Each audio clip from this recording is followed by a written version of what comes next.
हाँ अच्छा ओके ठीक।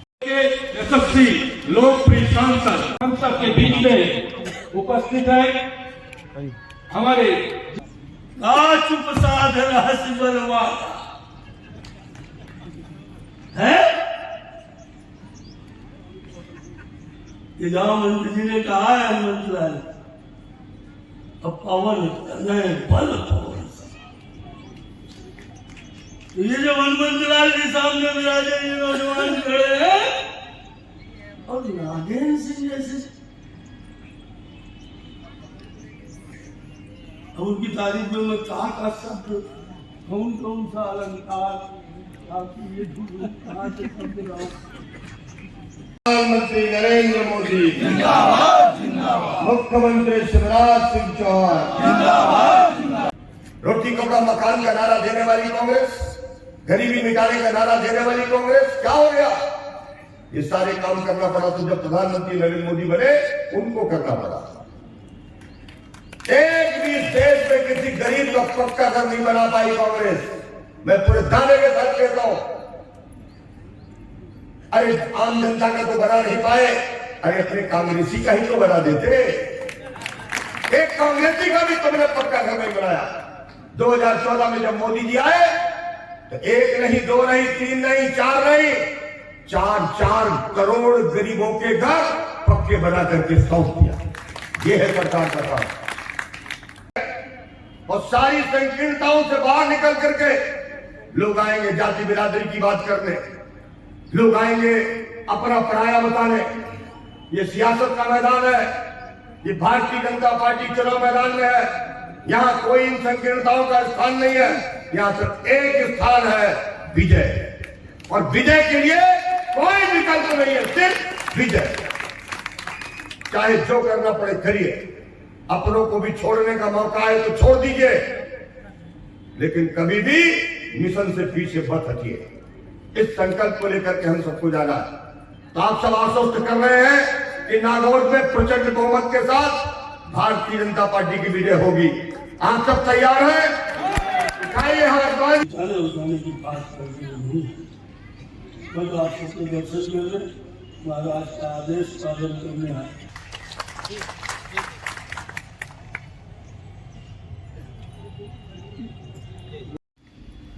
चुनाव सभी महत्वपूर्ण होते हैं। इसमें ऐसा कौन कौन है जो 100 से लेकर 500 वोट तक या उससे ज्यादा दिलवा सकता है? तो हाथ उठाओ तो। बहुत अच्छा। जो 10 वोट से 100 वोट तक दिलवा सकता है, ऐसे हाथ उठाया तो सभी दिलवा सकते हैं। जो अपने पत्नी का वोट न दिलवा सके, ऐसे उठाना तो।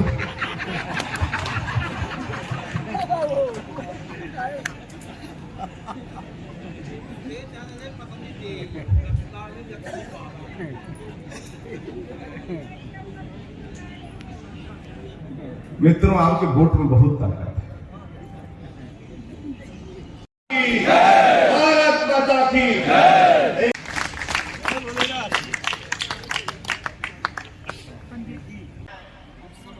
गांव में जाता है तो उसकी पत्नी 20,000 की साड़ी पहन कर जाती है।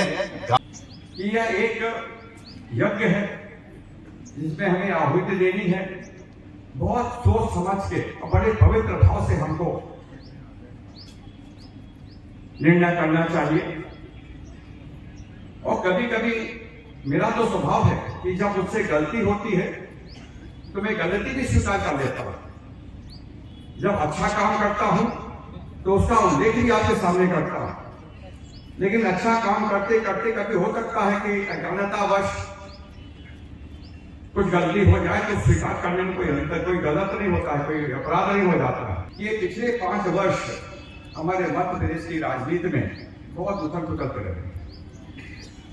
बहुत सामान्य स्थिति नहीं रही है।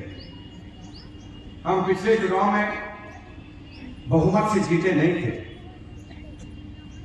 बहुमत से जीती थी कांग्रेस पार्टी, उनकी सरकार बनी और जो ये 5 साल का अवधि होता है उसमें कम से कम 1.5 वर्ष से ज्यादा उनका शासन था, हमारा शासन नहीं था। लेकिन 1.5 वर्ष के बाद उनका शासन टूट गया। वो पार्टी क्यों टूट गई, विधानसभा में उसका बहुमत क्यों कम हो गया, इस पर हम सबको ध्यान देना चाहिए। जब हम गलत लोगों का चयन कर लेते हैं अपने प्रत्याशी, पार्टी के प्रत्याशी के रूप में, तो ऐसे ही कुछ होता है। दोष किसी और के ऊपर मारते हैं, गलती खुद आपके घर ही में। लेकिन हमारे प्रदेश का 1.5-2 साल वर्ष उनके कुशासन की वजह से बर्बाद हुआ और देश की जनता ने भोगा। हमारा केवल अपराध इतना था कि हमने उनको 3-4 सीटों का बहुमत अधिक दे दिया। जो कांग्रेस पार्टी की उम्मीदवार है, वो मेरे पास आई थी, मुझसे उन्होंने पूछा था कि दाऊद साहब बताइए, मैं राजनीति करना चाहता हूँ, आपका मुझे क्या उपदेश बताना चाहेंगे, मार्गदर्शन कर दीजिए।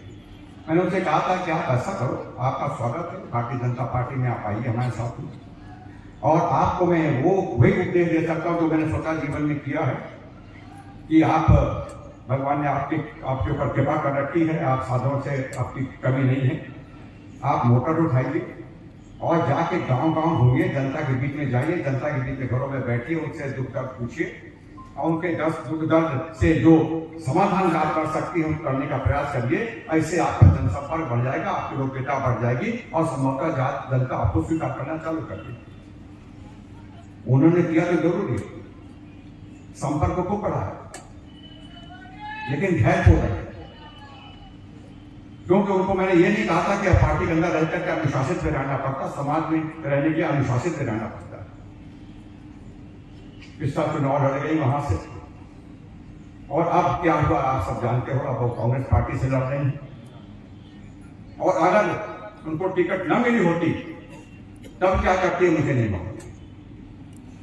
कुल मिलाकर के मैं ये कहना चाहता था कि हमको चुनाव मैदान में हम उतरे हैं जन कल्याण के लिए, और जन कल्याण की चर्चा होनी चाहिए। मैं केवल जन कल्याण की चर्चा करना चाहता हूं, और यह बताते हुए कि मुझे अपने व्यक्तिगत कल्याण के लिए कुछ नहीं चाहिए। भगवान की कृपा से मैंने सब कुछ दिया। मुझे कभी कपड़े पहनने का संकट नहीं आया मेरे सामने, भोजन करने का संकट नहीं आया, कभी रहने का कोई संकट नहीं था। अच्छी अच्छी जगहों में जाने का मौका भी मिला, अच्छे अच्छे लोगों से मिलने का मौका मिला, और बचपन से ही सम्मान मिलना चालू हो गया था, जो बहुत कम लोगों को मिलता है। जरूर कुछ पूर्व जन्म ने कुछ पुण्य किया होगा, और उस पुण्य के द्वारा जो मुझे प्राप्त हुआ है, इसके बाद मुझे कुछ और आशा करना भी उचित नहीं है।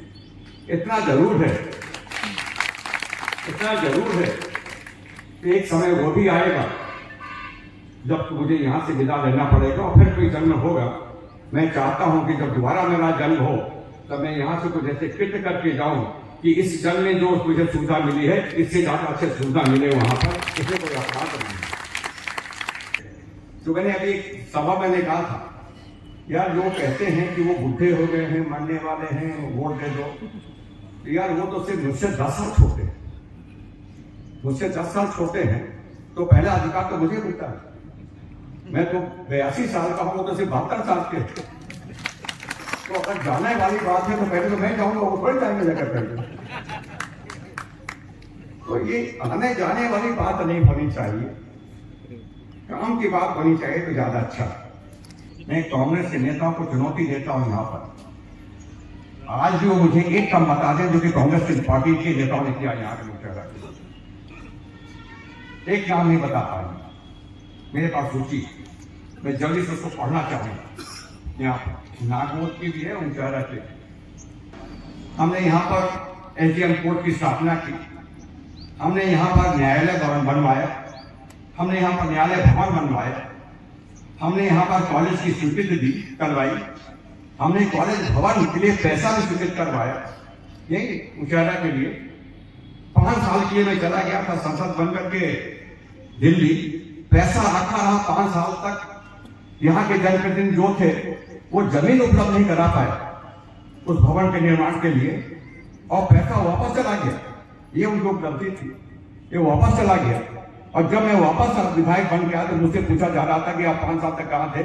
मैं जहाँ था वो आप सबको मालूम है, और किस आदेश से गया था वो भी आप सबको मालूम है, उसका स्पष्टीकरण देने की आवश्यकता नहीं है। तभी भी मैं भारतीय जनता पार्टी में था और आज भी मैं भारतीय जनता पार्टी में हूँ। यहाँ पर काम कर रहा था, बात नहीं किया था, वहाँ भी काम कर रहा था, ईमानदारी से काम कर रहा था। यहाँ पे जब आया हूँ तो यहाँ पर यहाँ के लिए मैं ईमानदारी से काम कर रहा हूँ।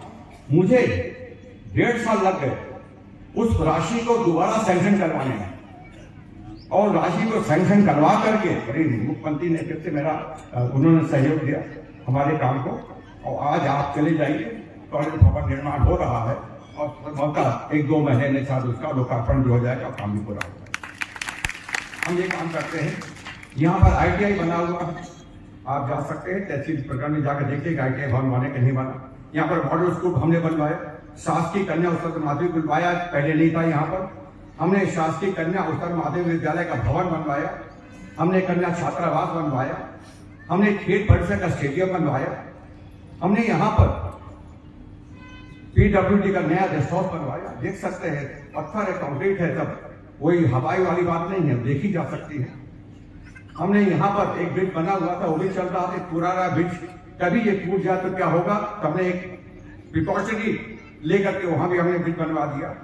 हमने मेन रोड का चौड़ीकरण करवा दिया। सीमेंटेड रोड यहां से लेकर के परसपनिया तक रोड बननी थी, तो जो ठेकेदार है मैंने उससे कहा कि नहीं, जो बसोड़ टोला है जहां से रोड चालू होती वहां से करो, तुम मुचारे के बाहर से नहीं करोगे। तो यहां से बसोड़ टोला में पहले गंदी नालियां से हमारी गाड़ियां निकलती थी और हम लोग भी पैदल निकलते थे, आज वो भी बन गया। वहां पर बाईपास बनवाया, हत्था बाबा से लेकर के मुचारा का बाईपास बन गया। नया CM राइस विद्यालय भवन बनना है, पैसा आ चुका है। उन्होंने निश्चय किया कि जो भवन अभी तक जहां पर स्कूल बना हुआ वहीं पर हम भवन बना दें। हमारे नागौर मुचारा के नागरिकों ने यह किया, नहीं साहब ये जगह बहुत छोटी है, हमको 5-10 एकड़ जमीन चाहिए। मुचारा में 5-10 नहीं 50-60 एकड़ से एकड़ जमीन भी यहाँ पर उपलब्ध पड़ी हुई है, लेकिन आप लोग अभी तक निश्चय नहीं कर पाए कि कहां पर वो काम प्रारंभ कर दिया जाए। वो अभी यहाँ पर होगा। ये सब विकास के कार्य नहीं है तो क्या है, अब बचा क्या मुझे समझ में नहीं आता, और क्या कर दिया जाए यहाँ पर मुचारा के लिए। इसी प्रकार से लंबी सूची है नागौर की। यही आदमी जो यहाँ से चुन करके जाते हैं, चाहे वो सतना से चुन करके जाए, चाहे वो चित्रकूट से चुन करके जाए, चाहे वो नागौर से चुन करके जाए, यही व्यक्ति आपकी इच्छाओं को, आपकी भावनाओं को व्यक्त भी करते हैं। अब मौका मिलने पर उनको जिम्मेदारी भी दी जा सकती है। क्या वो जिम्मेदारी उठाने की क्षमता उस व्यक्ति में है कि नहीं है, ये भी आपको काटना चाहिए। इसको देख करके यदि आप निर्णय लेंगे तो मुझे पूर्ण विश्वास है निर्णय है। और जो निर्णय यदि हम उल्लेख थोड़ा सा आया था, मुझे तकलीफ होती है। मैंने 50 साल तक राजनीति की है, 50 साल से भी ऊपर हो गया। मैंने कभी जातीयता की राजनीति नहीं की, मैंने कभी जातीयता के आधार पर अपने मित्र और दुश्मन नहीं बनाए। जिसने गलत काम किया उसको मैंने गलत कहा। मुझे नहीं मालूम मुचारा में, लेकिन नागौर में चर्चा है या नागिन सिंह को ही वोट दे दो, कम से कम शांति तो बनी रहती है। थोड़ा अंतिम समय में, देखिए अंतिम समय तो आएगा, अंतिम समय के ज्यादा नजदीक हूं मैं। अंतिम है तो ये जो समय मिलेगा मुझे, मैं थोड़ा पूजा पाठ में, थोड़ा धार्मिक कार्यों में बिताने की इच्छा में दी जाए थी। लेकिन मुझे लगता है कि परमात्मा की यह मंशा नहीं, परमात्मा की यह मंशा नहीं है कि मैं पूजा पाठ साधना करूं, योग आसन लगाऊं, दुनिया भर का करूं। तो मैंने भी अब निश्चय किया, भगवान से दिन में अकेले बात करता हूं, कभी कभी अकेले बैठा हूं तो मैं भगवान से बात करता हूं, भगवान सब क्या हो रहा क्या नहीं हो रहा, तो कोई नहीं रहता तो उनसे बात करता हूं मैं। तो मैंने कहा भगवान तुमने मुझे बहुत तंग किया है, तुम मुझे पूजा पाठ नहीं करने दे रहे हो, मैं अकेले रहना चाहता हूं, तुम जानबूझ के धकेल देते हो। तो मैंने भी किया, अब मैं इसको छोड़ूंगा नहीं। शायद तुम्हारी इच्छा है, आपकी इच्छा है कि मैं जनता के बीच में जनता की सेवा की एक सज्जन कहा कि कोई ज्ञान मार्ग है, कोई भक्ति मार्ग है, कर्म मार्ग भी है। शायद मेरे मोक्ष इस पृथ्वी में कर्म मार्ग से मिलनी है। तो अब जब चुनाव होंगे, जब तक जनता बोलेगी तब तक मैं चुनाव लड़ूंगा। और एक बात और, एक बात और, यह मान करके मुझे अब चुनाव लड़ना है, मैंने थोड़ा लापरवाही करना कर दिया। अरे यार चुनाव तो नहीं लड़ना, कहा जाते हो हाँ यहाँ पर लोग आएंगे तो काम कर दिया करो। अब वो इरादा मुझे बदलना पड़ेगा। अभी जब तक ये काम करता है तो जैसे पहले गांव गांव घूमा था, और गांव गांव घूमने में यार मेरी समझ में नहीं आता है। कई लोग मेरे मित्र यहाँ पर बैठे हुए मुझसे कहते हैं आप साहब बहुत सीधे हैं, आप अपना थोड़ा स्वभाव बदल लीजिए। मैंने कहा यार मैं स्वभाव क्यों बदल दूंगा, अपना मेरे कारण तो बताओ। मैं 8 बार चुनाव लड़ा हूँ, 7 बार जीत गया हूँ, और जो धुरंधर लोग हैं उनको बराबर करके आया हूँ। मैं अपनी शैली को बदल लूंगा, मैं जैसा हूँ वैसे ही रहूंगा, लेकिन मुझे कोई इतनी हल्केपन नहीं मानता। जब मैं जिद कर लेता हूँ तो मेरे जिद में इतनी ताकत है कि बड़े बड़े शेर खां खड़ा हो जाते हैं। मतलब कहने का मतलब ये है कि मैं आपके बीच में आप गाँव में भी मिलूंगा, और नए सिरे से एक काम करना पड़ेगा। इस मेरी निरीक्षा नागौर के लिए बहुत प्रिय है। नागौर रियासत का राजकुमार होने के नाते मुझे मैं बहुत भावुकता के साथ कह सकता हूं कि मैं जहां कहीं भी जाता हूं मुझे चलता मेरा नागौर इससे अच्छा क्यों नहीं हो सकता। भारतीय जनता पार्टी के सभी जो मूल यहाँ पर कार्यकर्ता हैं उनको मैं आश्वस्त करना चाहता हूं कि उनकी जो शिकायत करी थी कि मैं थोड़ा उपेक्षा कर रहा था, अब उनकी उपेक्षा नहीं होगी, और जनता के अपने मतदाताओं को आश्वस्त करना चाहता हूं कि मेरा यह लक्ष्य है कि मैं इस विधानसभा क्षेत्र के अपने सभी हमारे साथी आ गए, हमारे प्रतिनिधि भी यहाँ पर आ गए हैं, अब इनसे भी लड़ना पड़ेगा मेरे को। हमें बैठ गया करके, अब ये तो नहीं कर सकता हूँ जीते नहीं, मैं प्रार्थना कर रहा हूँ कि खूब मतों से जीत करके आए, लेकिन उनसे भी मुकाबला होगा। उन्होंने एक बार भारतीय जनता पार्टी को बहुमत में यहाँ से जिताया, तो मैं आपको आश्वस्त करता हूँ कि हम एक आदर्श शासन, अभी जो अपनी कमियां थी वो भी करके दिखाएंगे। और अंत में एक बात कहना चाहता हूँ, बंधु कुछ समय सत्ता से दूर रहने के बाद मैं इस निष्कर्ष पर पहुंचा कि हम सब जितने यहाँ पर नेता लोग बैठे हुए हैं, मैं इन सबसे निवेदन भी करूंगा कि यदि हमको जनता की आकांक्षाओं का अनुरूप सफलता प्राप्त करनी है तो हमें प्रशासन तंत्र को ठीक करना पड़ेगा। अगर प्रशासन तंत्र ठीक नहीं हुआ, चीफ सेक्रेटरी से लेकर के पटवारी तक, और वहां से सेक्रेटरी से लेकर के वो मुतद्दी तक, होम मिनिस्टर से लेकर के वो सिपाही तक, अगर इसको हमने उत्तरदायी नहीं बना पाया, उसको ठीक नहीं कर पाए, तो हम असफल हो जाएंगे। मैं अगला 5 वर्ष मैं जिस फोरम में जाऊंगा, जहां कहीं भी जाऊंगा, उन सबसे यही निवेदन करूंगा, आग्रह करूंगा, लड़ूंगा कि सब प्रशासन तंत्र को ठीक करिए। जनता इस प्रशासन तंत्र से परेशान है, हमसे परेशान नहीं है। हमारी नीतियों में कहीं वो नहीं आलोचना हो रही है, लेकिन हमारी नीतियों का क्रियान्वयन में जो असुविधा आ रही है, मैं एक शब्द बोल रहा हूँ, वह निश्चित रूप से मैं संतुष्ट नहीं था, और उसको ठीक करने के लिए मैं भरसक प्रयास करूंगा। इतनी बात करके अपनी बात समाप्त करता हूँ। धन्यवाद।